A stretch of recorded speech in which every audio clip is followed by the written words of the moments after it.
Salut, ici Maps! Aujourd'hui, je vous parle du livre La nuit de l'occulte, l'envers du chant de la colline, écrit par Étienne Minier. En fait, Étienne Minier m'avait contacté pour me proposer de m'envoyer son livre, puis lorsque j'ai regardé ces deux livres, finalement, j'en ai commandé un comme ça. Et c'est celui-là que j'ai décidé de lire. Je sais pas pourquoi. C'est très rare que je lis du paranormal, des trucs qui font peur, mais là, ça m'avait interpellée et je ne sais pas si c'est entre autres à cause du fait que à la fin du mois de juillet, j'étais allée faire un tour chez Feli, puis il y avait un genre de forêt qui ressemblait à ça, qui menait à un cimetière qui m'a foutu la trouille de ma vie. Est-ce que c'est ça qui a fait en sorte que j'avais envie de le lire? Nul ne sait. Donc, j'ai lu ce livre-là dans le cadre du défi septembre organisé par Chez le Blog Lecture et aussi j'ai réussi à le placer dans la catégorie touche de magie du défi Halloween organisé par Nos Lectures Bleues qui est durant tout le mois d'octobre. Ben, en fait, c'était 14 septembre jusqu'à la fin d'octobre à Halloween. La nuit de l'occulte, c'est l'histoire de Marc Defoy. En fait, ça commence avec lui aujourd'hui, mi-trentaine, qui va raconter une longue anecdote qui s'est passée lorsqu'il avait 17-18 ans en 2009. Ses amis et lui ont voulu organiser une nuit de l'occulte et ont expérimenté différentes choses en lien avec les esprits, la magie préalablement, comme jouer à Ouija. Et le résultat en a été assez effrayant. C'est donc ce qu'on va découvrir dans ce livre-là, cette longue anecdote pleine de péripéties qui donne froid dans le dos, et les répercussions aussi sur la vie de Marc Defoy une fois qu'il est rendu adulte à mi-trentaine. Ça ne semble pas nécessairement un gros livre, mais il est assez pesant, c'est de la bonne bricasse, mes amis. J'ai embarqué dans le livre une atmosphère très descriptive des lieux, au niveau visuel, au niveau olfactif. Je suis pas tellement une fan de description ou de beaucoup de descriptions, mais là j'avais l'impression qu'il y avait une grande raison pour ça.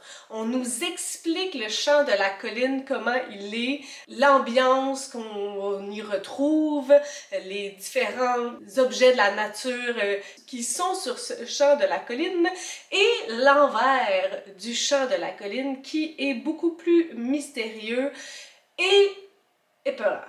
Je comprends bien la raison de grandes descriptions, de beaucoup de descriptions dans un livre qui est fait pour nous faire peur. Parce qu'on met bien en place tous les éléments, ça nous permet de nous immerger dans le moment présent. Puis je parle pas de description tout le temps jusqu'à la couleur de l'objet, mais pour nous donner une vue d'ensemble d'où est-ce qu'on est, d'où est-ce qu'on va aller. Surprenamment, j'ai beaucoup aimé ça. Je dis surprenamment parce que je suis quelqu'un qui est pas très fan de beaucoup de descriptions. Par contre, ce que j'ai trouvé drôle, qui est une deuxième anecdote, si je peux dire ça ici, j'avais essayé de lire un Stephen King il y a quelques années, le livre Bazar, que j'avais finalement abandonné par manque un peu d'intérêt.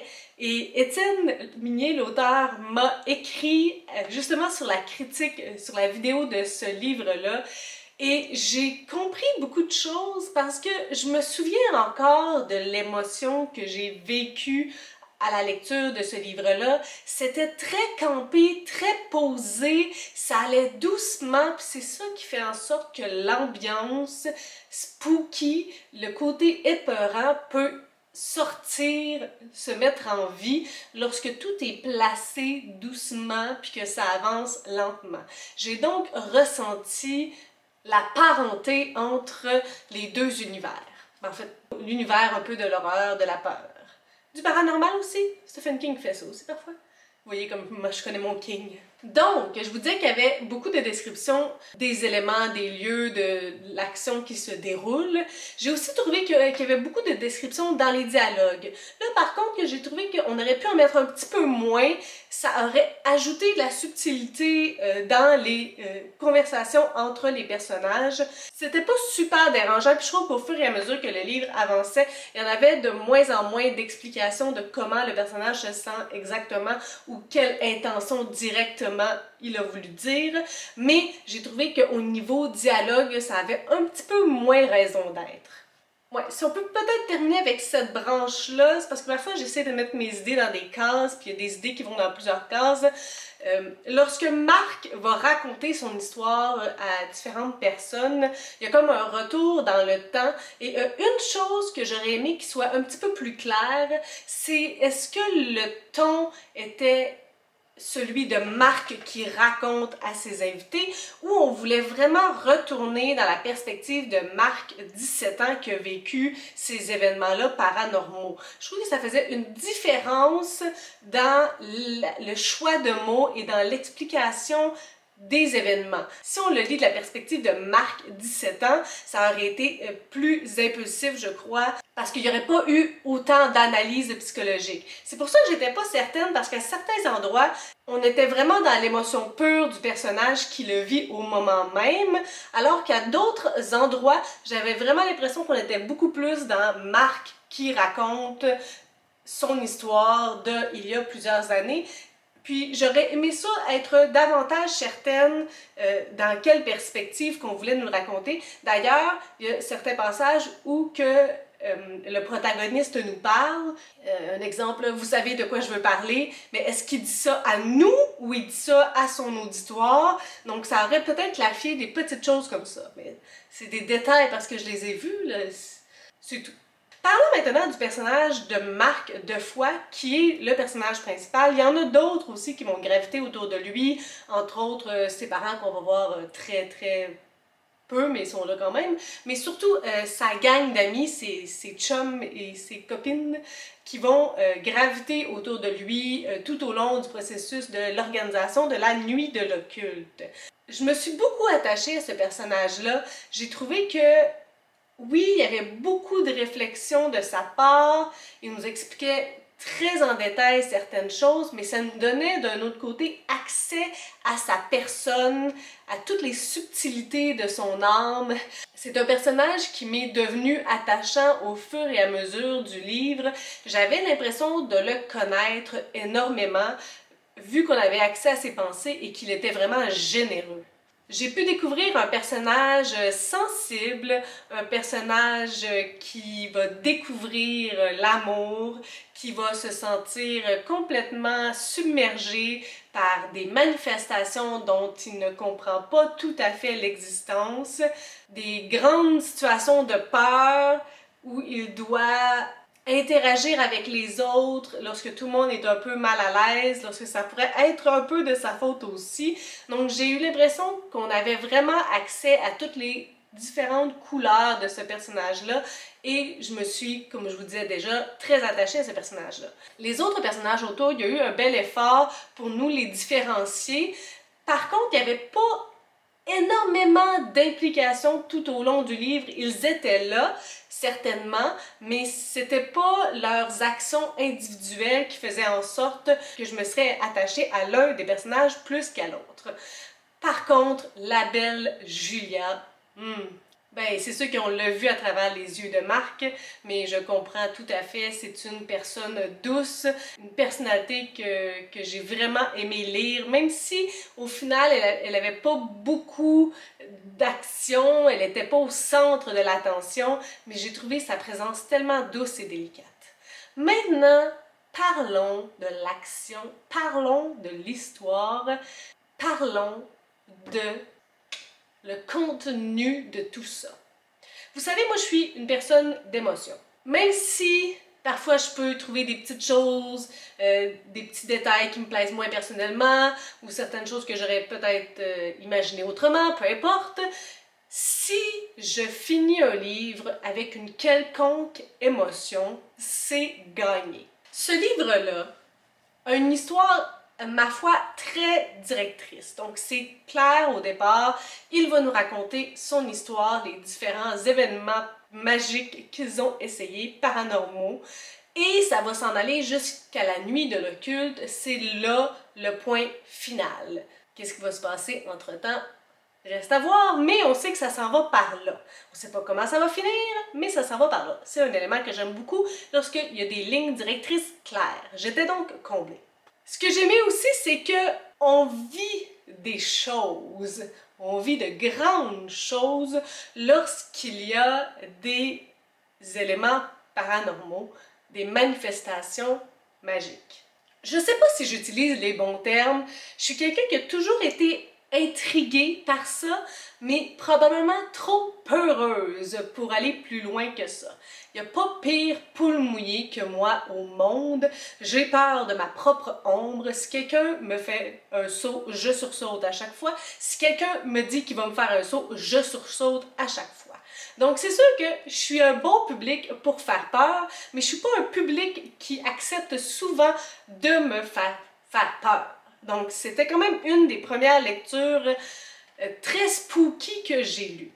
Mais les scènes qui étaient chargées d'émotions ont vraiment fonctionné avec moi. La première expérimentation, la première expérience que le groupe d'amis ont fait, j'ai vraiment eu la chienne. Jouer avec Ouija, there's rules and you better follow them. Ça, c'est un point 1. Et j'étais très intriguée par ce groupe d'amis-là parce qu'ils semblaient très intéressés par l'occulte, mais en même temps pas énormément connaissants. J'avais l'impression d'être au même niveau de connaissance qu'eux, mais ils avaient l'air d'avoir plus d'intérêt que moi.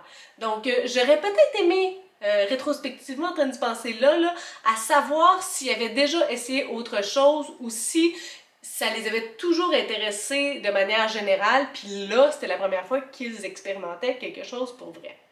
Donc, ce passage-là, il a vraiment bien fonctionné. Les événements paranormaux par la suite m'ont donné vraiment la frousse aussi. Je trouve qu'il y avait un bon build-up jusqu'à la fin. Il y avait des éléments qui étaient, ma foi, quand même assez prévisibles. Je pense pas que c'était nécessairement le but que ça soit surprenant, mais même s'il y avait des éléments prévisibles, ça n'a pas empêché que c'était vraiment effrayant quand même. Les 50 dernières pages, j'avais le cœur qui battait à m'en sortir de la poitrine. J'étais obligée de respirer parce que je capotais, j'avais vraiment très peur. L'effet était vraiment réussi. Les différentes histoires, l'ambiance noire, le but de se faire un peu peur dans cette soirée de l'occulte-là, mais que ça reste tout le temps contrôlé, mais que ça dérape forcément. J'ai eu peur là, à un niveau de peur là, inégalé. Je l'ai terminé, là, j'étais vraiment là, complètement apeurée. Ça a fonctionné à 100% et lorsqu'une fin fonctionne, c'est ça qui nous reste dans la tête et dans le cœur. Ça fait toujours un bilan plus positif lorsque la fin, elle est sur la coche. Et là, la fin, c'était un build-up de tout ce qui s'était passé préalablement, qui était allé tout doucement, qui nous avait dit, qui nous avait expliqué. Et là, c'était comme bang, direct dessus. Je peux-tu vous dire que je l'ai fini à 9h40, genre. J'ai pas bien dormi. La seconde qui s'est mise à faire noir, là, moi, là, elle capotait ben raide. J'étais à côté de mon chum, j'étais comme, faut que je m'endorme avant lui, faut que je m'endorme avant lui, faut que je m'endorme avant lui. Qu'est-ce qui s'est passé? Je me suis pas endormie avant lui. Il ronflait, puis moi, j'étais comme, ah, chenoute, j'ai peur. Y a-tu du bruit? Qu'est-ce qui se passe? Oh, un bruit bizarre. La panique intense à l'intérieur de moi, ça, écoute, ça l'a fait. Si vous aimez les histoires avec du paranormal qui vont vous foutre la chienne, allez-y pour ce livre-là. Je vous le dis, ça ne vous laissera pas indifférent. Puis, si je peux aussi en rajouter un petit peu, Bon, vous me direz que j'ai pas lu énormément de livres qui abordent le paranormal et la magie. J'ai pas lu Anna Caritas de Patrick Isabelle. Peut-être que je mettrais ça dans la même sphère, mais j'ai senti des ressemblances entre La Nuit de l'occulte et la série L'Entremonde de Maxime Poulain. Oui, il y a une grande différence au niveau du rythme. Ici, ça va beaucoup plus rapidement qu'ici. On a des choses beaucoup plus campées dans ce livre-là. Mais au niveau des idées, de la magie, du spirituel, spiritisme, du paranormal, j'ai ressenti de grandes ressemblances. Il y a des concepts, par exemple, l'amour dans la magie, qui m'avaient laissé un petit peu dubitative. Parce que, veux pas, j'ai quand même mon côté scientifique qui veut ne pas croire à toutes ces choses, et qui était très expliqué dans celui-là, qui avait comme une explication rationnelle-ish par rapport aux émotions et à la force de ceux-ci qui pourraient engendrer des réactions paranormales. Donc, je trouve qu'ils vont bien de pair, étrangement. Ben, peut-être pas étrangement, mais il y a des similarités. Si vous avez aimé l'un, je pense que vous pourriez aimer l'autre, si c'est par rapport au paranormal. Parce que par rapport à la vitesse, là, on est vraiment à deux univers différents. Donc, ils ont des éléments différents, mais le cœur est similaire. Sur ce, je pense que ça fait le tour de tout ce que je voulais vous dire. Si vous avez des suggestions, des critiques, des commentaires, n'hésitez pas à le faire en dessous de ma vidéo. Je publie des vidéos assez fréquemment dans une semaine. Si vous avez aimé cette vidéo, n'hésitez pas à mettre un petit pouce ou à vous inscrire à ma chaîne. Et sur ce, je vous souhaite de bonnes lectures.